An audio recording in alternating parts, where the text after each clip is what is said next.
Hello and welcome back to Danganronpa Antebellum Lockdown, Chapter 3. I do apologize, I feel like I forgot to mention the Chapter 3 thing, so if you got spoiled by my playthrough because I'm labeling these Episode 5 and you didn't expect me to get to Chapter 3 of Episode 5, then hmm, I apologize, I kind of should have mentioned that, probably. But besides the fact, in the last episode, you guys found out how chronically online I am. I recorded for 2 hours straight. Oh god, and I was like, oh my god, I didn't know it was 2 hours. I should have stopped after the free time event. Jesus Christ, probably should have stopped after the free time event if we're being honest. But you know what? I'm a Danganronpa fan. If you probably already assumed that of me. If the worst thing you assumed about me so far is that I'm chronically online, that's your own fault, really. To be honest.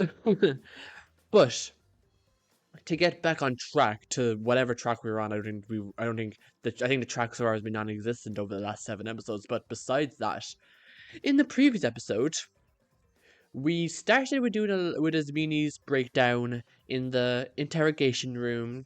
I'm surprised nobody has falsely admitted to murder at this point, considering how emotional they've gotten. Like, please, somebody's gonna falsely confess to a murder at this point. So it's something we need to calm these people down. After that, we went to the morning meeting, and Laura's like, I don't want anyone to die, so I will make sure that the next murder, there are 2 people would escape, even though that would imply that a third of the cast would be working together to kill us all. And if we went with the other option, someone could have escaped and potentially got us help. But ignore that. And I'm like, okay, Laura, I respectfully disagree. I think we should have gone with the other option.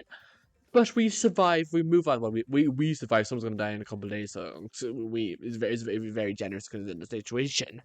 However, after that, we had the free time event. We helped Asuka stitch up her wounds. Me, Lyra, Zeke. We found out that Asuka's wounds are a sign of an infection, which I'm not a medical expert, but surprisingly, I think that's a good thing. I think we should tell her.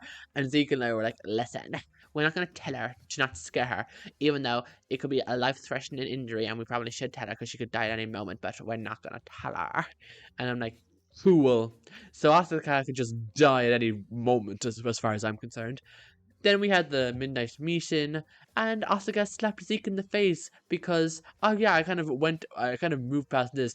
Zeke accidentally hurt Lyra. He grabbed her wrist. I am pretty sure it was an accident, but Asuka was like, "You are not better than us. You are some morning superior. You need to get a grip, or Lyra's gonna leave you."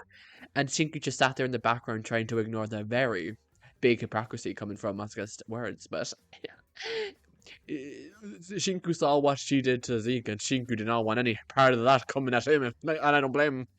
But with that said, let's get into the episode. We got to a save point, so I actually have no idea what's going to be happening right now. We just got to a save point. I'm not sure if we're going to be doing an interrogation or not. I think that might be the case. Oh, never mind. Someone's knocking at the door. Maybe Asuka has realized her mistakes and she had a chance to hit Shinku Kutsuki, and now she's come back to take it. As I settled into bed, as the stillness of the night set in, I heard a quiet, steady knocking at my door. I considered ignoring it for a moment, a terrible feeling arising in my gut. Oh god, Asuka's come. I've tried my best to stay away from her. Ever since the last trial, I've been paranoid. Honestly, if that was the first time you got paranoid, good for you, because I would have been paranoid well before that. I knew I wasn't exactly the most liked in the prison. If anyone was to target someone, and yet, perhaps part of me felt that if such a fate were to befall me, it might be deserved. Since, despite my better judgment, I approached that quiet knocking and slowly creaked open the door. And almost immediately, before I could do anything, wait, is this Shinku's interview? Oh, never mind. The girl who was standing outside slipped into my room and closed the door behind her, holding the door handle tightly behind her back. So, this is how you die, stupid bitch. Lyra? She looked away from me, her eyes not meeting mine, but there was a small smile on her face. Hi. Can I sleep in your cell tonight? If Laura finds out. She only said I can't sleep in Zake's. What are you up to? Why didn't you go to his mini cell? What's your motive here? Please. I don't want to be alone. God, when did I become such a great company? I had a bad feeling about this, but there was something different in Lyra's eyes. I couldn't place my finger on quite what it meant, but for some reason, honestly, I believe her. I'd let her sleep with myself if this is this. Honestly, I would trust her. I don't know why, but I trust Lyra not to kill me. I just have an innate feeling she wouldn't try to hurt me. At least at this moment, considering what I've seen from her so far, I don't think she would try anything. All right. Great. Okay, well that mood thing is a bit of a okay. Was that any of that genuine? But I'm going to ignore that because I trust you. Before I knew it, the girl slipped past me and climbed up the stairs, sitting on my bed. She stared at me for a moment before patting the spot next to her, tilting her head a bit. You coming or not? Wait. What? No, no, no, no, no, no, no, no, no, no, no, no, no. If you're taking the bed, I'll go on the floor or something. Why the hell would you do that? Well, you know, it just feels well. You know. No clue what you mean. Get over here. I'd have to have some audacity to assist crashing your cell and then force me to sleep on the floor. Okay, I will say that. Do we have a chair or couch or anything? Just imagine coming into someone's house and be like, I'm taking the bed. You're taking the floor. No questions asked. Oh, right. I hesitantly made my way to the bed, laying down with Lyra. This all felt very, very strange. Shinku, I'm suddenly very invested in becoming your friend again. Please come back to me. Can you put? We're gonna become friends now. For no particular reason. Well, I actually really like this art.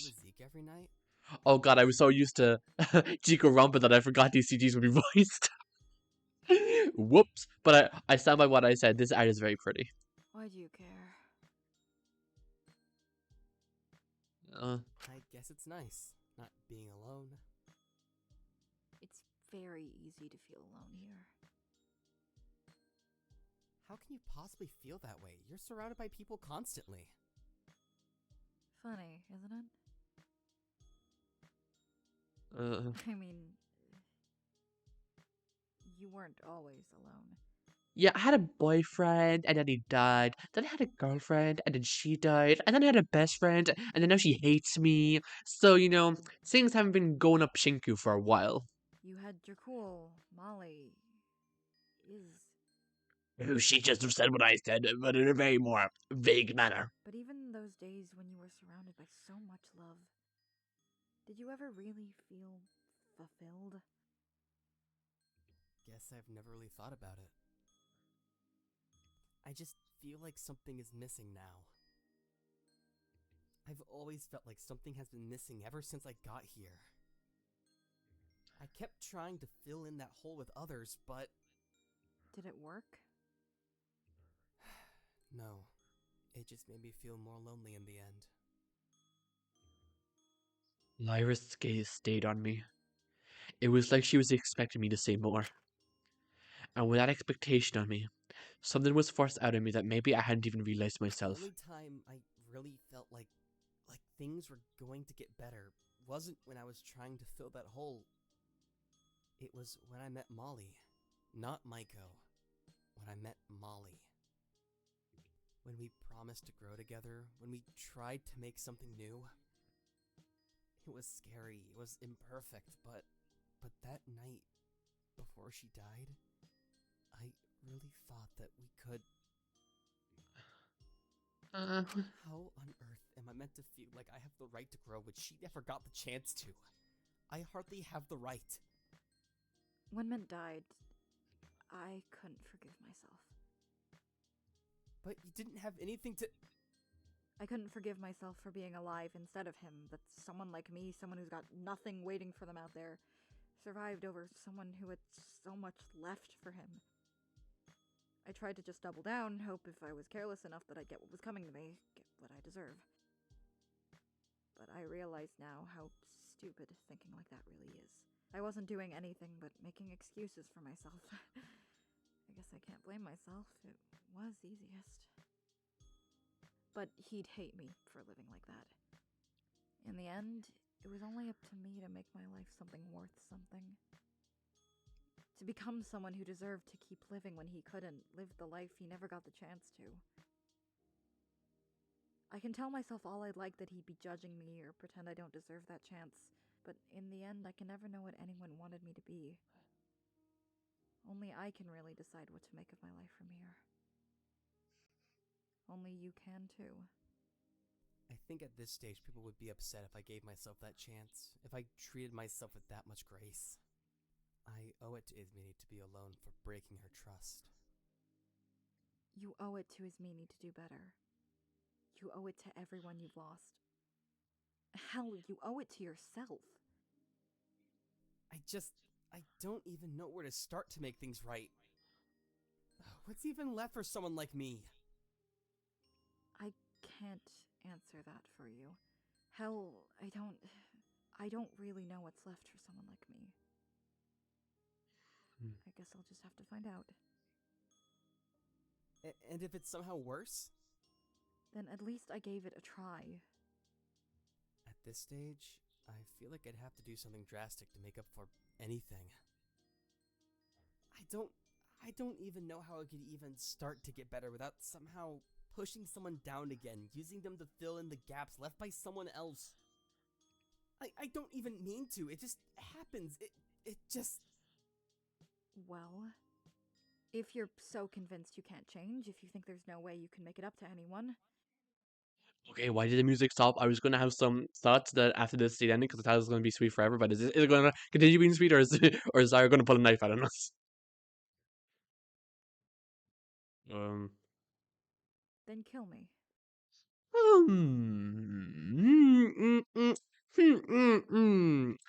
How about we don't? We have choices here, and one of those pristine choices out of the infinite wealth of them is to not do that.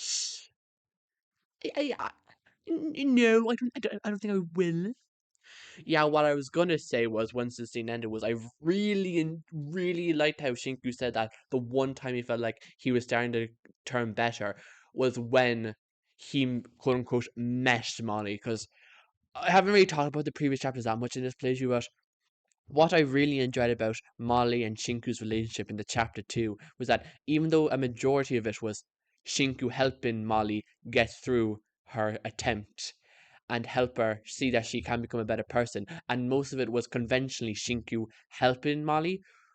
During that conversation, when Molly said she would grow, when she said she wanted to become a better person, when she felt like when she said she wanted to live, from that I felt like it wasn't just Shinku helping Molly. Molly was also helping Shinku in his own way, even though Shinku was projecting, I believe anyway, was projecting his own sister onto Molly, and that's obviously he was, because from from the limited knowledge of what we know, it is very clear that, and we also know that Shinku's day 4 truth was that he drove his sister to suicide. So we do know that in at least some sort of capacity that Shinku was projecting his sister onto Molly.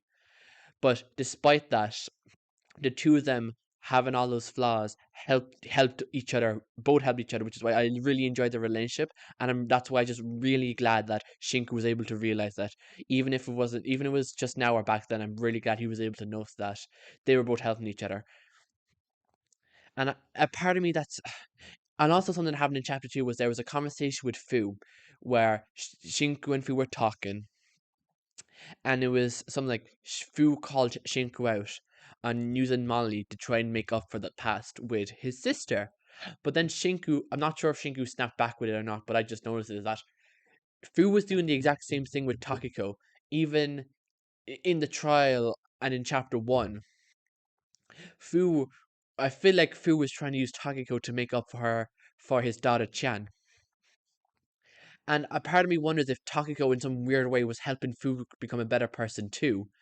And if there's more similarities between Fu and Shinku than we even realize, because it wasn't really said out loud, it was implied a lot, but Fu was definitely reliant on Takiko, and he wanted to keep her safe. The same, similarly for Asuka, but I think Takiko then really pushed Fu over the edge, and Takiko in some weird way was helping Fu, and similarly to Molly's death breaking Shinku, Takiko's death broke Fu, and that is the main catalyst to why I believe that Fu is acting so brazenly and acting to be a member of this killing game when he's really not. And I feel like if he tells us if he was the bad guy like he always is, he can ignore that he couldn't save Takiko. That is like what's going in my head right now. He couldn't save Chan and he couldn't save Takiko. That's what I believe. And anyway, back to our program. Lyra's asking to be killed. What? It would be pretty easy, wouldn't it? Not the ionic, slowly. I don't know music terms. It's slowed again. Can I just say I really like the slowed versions of the themes, but on the YouTube channel it only has the official uh, soundtrack, but it doesn't have like these slowed down versions. It just has the normal pace ones. I'm not sure if they're posted somewhere. I just can't find it, but I would really like to listen to them because they're really nice to listen to, and some of them are even better than the normal pace version, in my opinion. My cell is right next to yours. You could strangle me right here and now, and just move my body back to my cell. Would you not resist? No one would have any idea what happened. You could pretty easily frame it on Zeke too, for being completely honest. And and with that motive, you could get his meanie out, couldn't you? She's not trying to bait me, is she? This is like she's being genuine about her feelings. Is she trying to bait me into doing something? Oh God, I'm questioning everything. Lyra, I trust you, but now I'm questioning everything about your entire existence. Why would you do this to me? She'd hate me even more than she already does if I did that. It's not like you're ever going to fix anything anyway.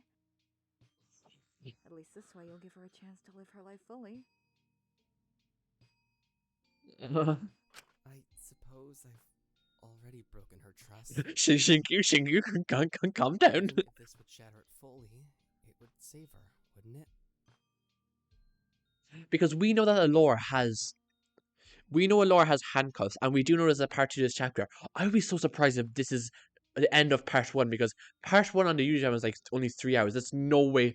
I feel like at least on the official YouTube channel, we have at least got to the part 2 segment of it. But we do know Allure has handcuffs, and she is controlling Lyra's pills. You don't think that Allure has told Lyra that if she doesn't talk to people and see how willing they are to commit murder, she won't give her dosage? Surely not. Because what's going on in my head is Allure came to Lyra like, talk to Shinku about killing you and try to get his meanie out. If he shows any wavering to murder, tell me, and I will handcuff him. If you do not comply, I won't give you a dosage. That's what's going through my head right now, and I don't like it, and I'm not sure if I'm overthinking or not, but I don't know. Maybe if I could save her, then that would start to make it up to. Then Allure kicks down the door, unnecessary dramatics like, gotcha. Come with me, Kutski. I could practically feel my heart pounding out of my chest as I rolled over on my own. My head felt fuzzy. Before I knew it, I was looking down at Lyra below me. She looked so small like this, and yet, she is.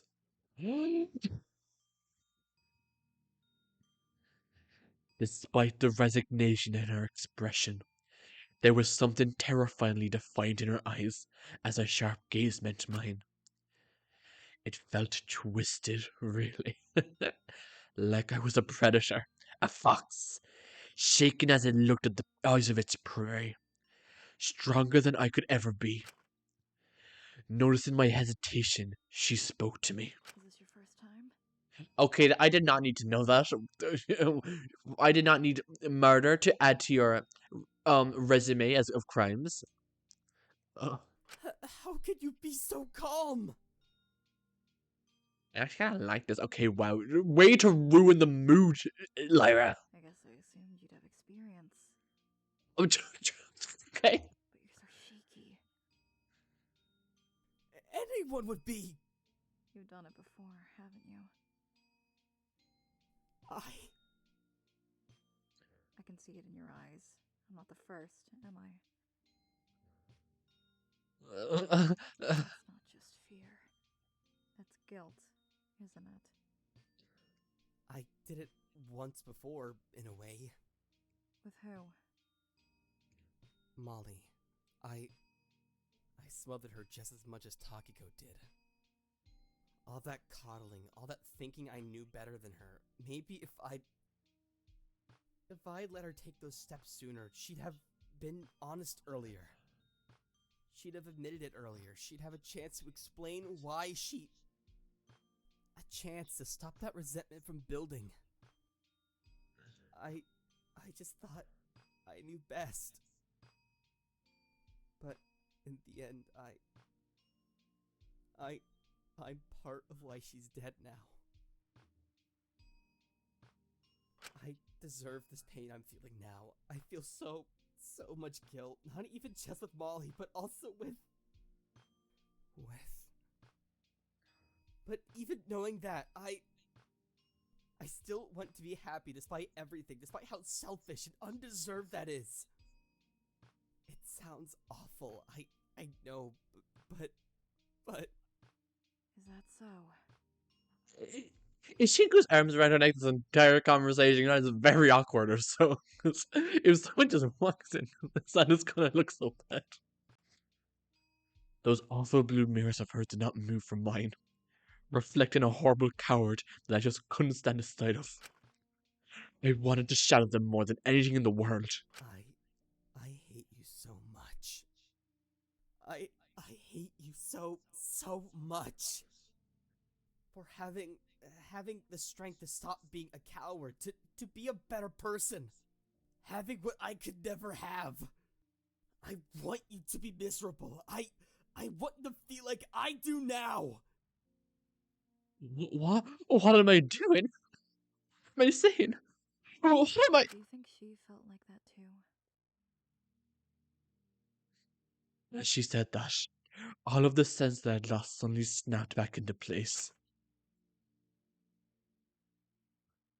I quickly moved my hands away from her neck, staring at them in disbelief. What am I? I moved away from her quickly, my whole body shaken, overwhelmed with disgust that I even thought about killing her. I wasn't like that. I couldn't. But the fact that I even considered it for a moment, there was something deeply, deeply wrong with me.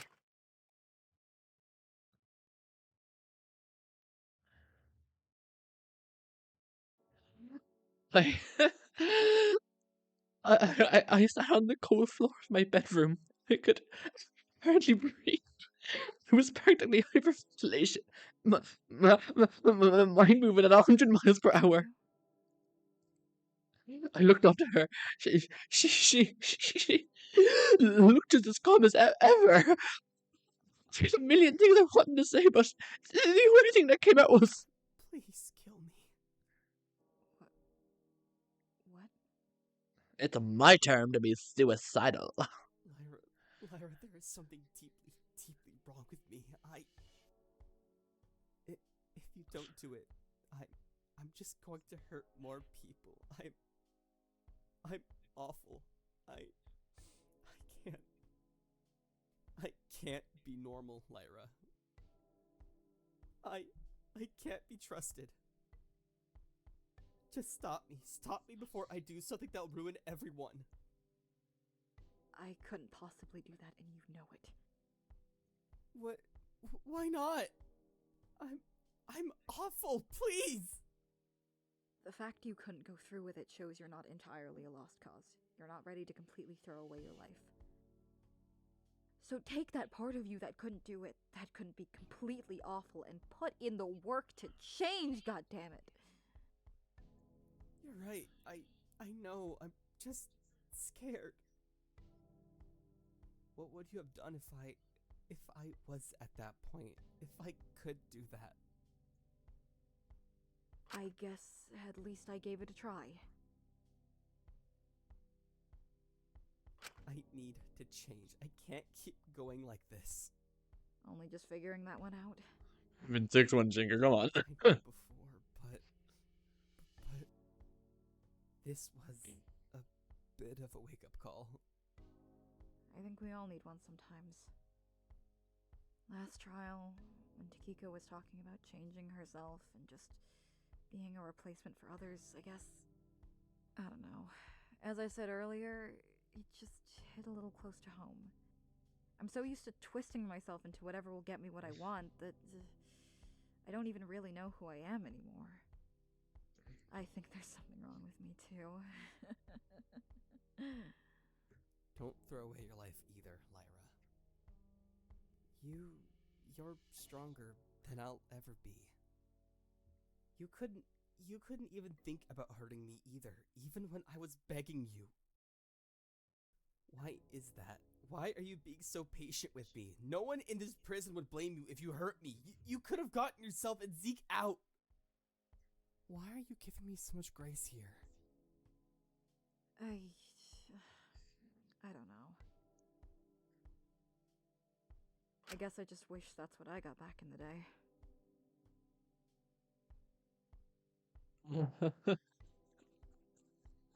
Lyra, why on earth do you act the way you do? Act like some careless, irredeemable egoist when clearly you're not. When clearly you are a good person. There are clearly good parts to you. I think it's because if she acts like that, then no one will expect anything of her anyway. So if she does bad stuff, people won't be surprised and they won't feel betrayed by her doing it. I think that is what I think. Both those things can be true, you know? I don't think they are though. I can be both deeply flawed and have done some really, really shitty things, but still have good parts to me. Parts worth loving. Okay, well I do think it's true that she does bad things, but yeah, I get what you mean. But I'm just me. It's just, you confuse me. I could ask you the same thing. Why is it that despite everything you've done, every shitty thing you've said, every time you've treated someone a little badly, you still are able to empathize and want others to keep on living?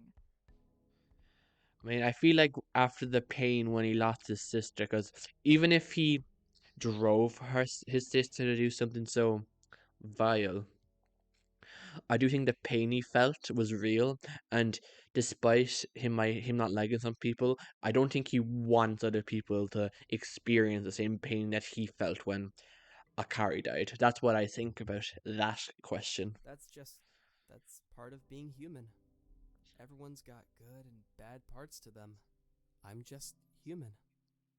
Then why should I be any different? Emily kind of got me there. You're not. You're not at all. Why should anyone be any different? Oh, God. I've been so stupid.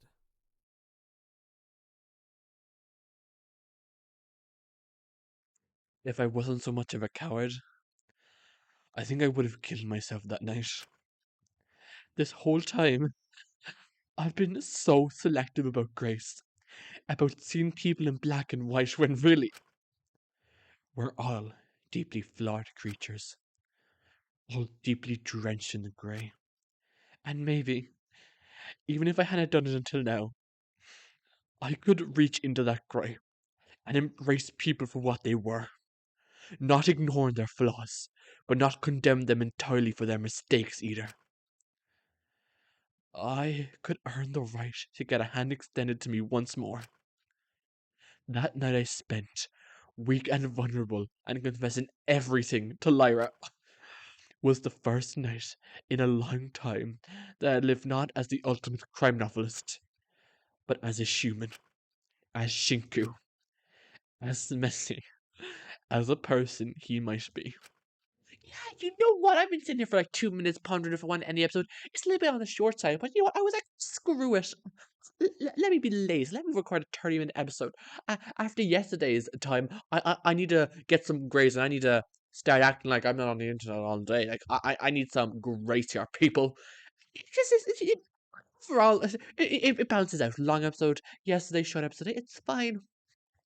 God, I actually really enjoyed that scene. I feel like I gave my thoughts right about what I really felt about it. I really enjoy Lyra as a character, and even if I have reservations about the two of them, I do just really enjoy how they're both written. And I hope it's just frustrating because I know that somebody's gonna die at the end of this chapter. I'm like, oh God, why does someone have? Well, why does someone have to die? Well, two people are gonna die at the end of this chapter if we're being realistic, but why?